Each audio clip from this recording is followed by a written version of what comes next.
So Sean, why don't you tell us a little bit about your game? Yeah, so Anodyne is an adventure game. It's set in the dream world of this character, and you explore areas in this world and you fight monsters, and the areas have like influences from like nature and urban places and more abstract areas.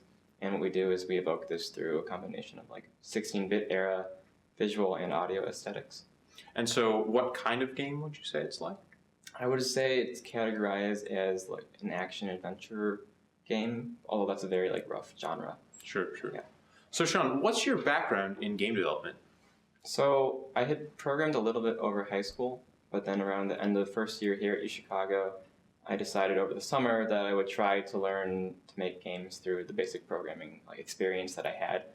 And so throughout second year, I made a few really crappy games, and I made a larger one that I got some money for in May.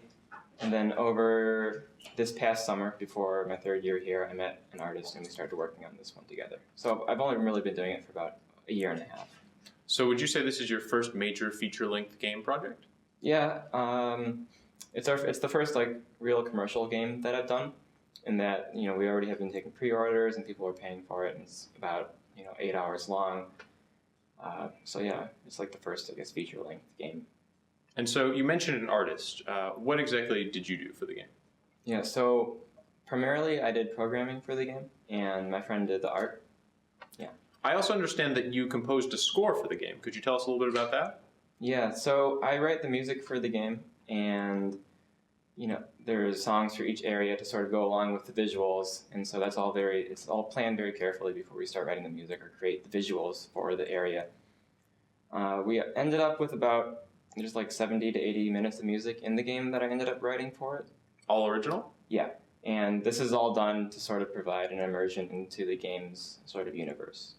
Very interesting. Yeah. And so I also understand that you had a big hand in coming up with the story of the game. Could you tell us some more about that? Yeah, so I initially started working on it by myself in March, and I worked on it for a few months, and I had some ideas that I wanted to convey through the game.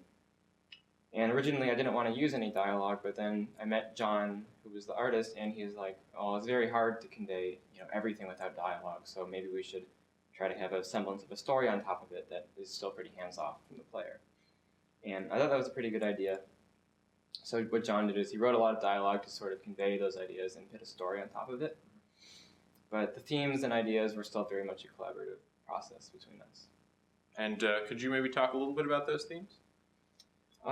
Yeah, a little bit. I don't want to spoil too much because a lot of the fun is the process of discovery through playing the game and interacting with its world that we've designed.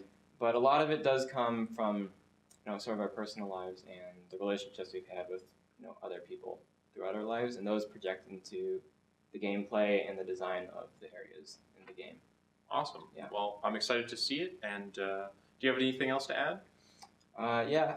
The game is open for pre-order right now for $7, and then on February 4th we're going to be starting to sell the game. The game will be released by then.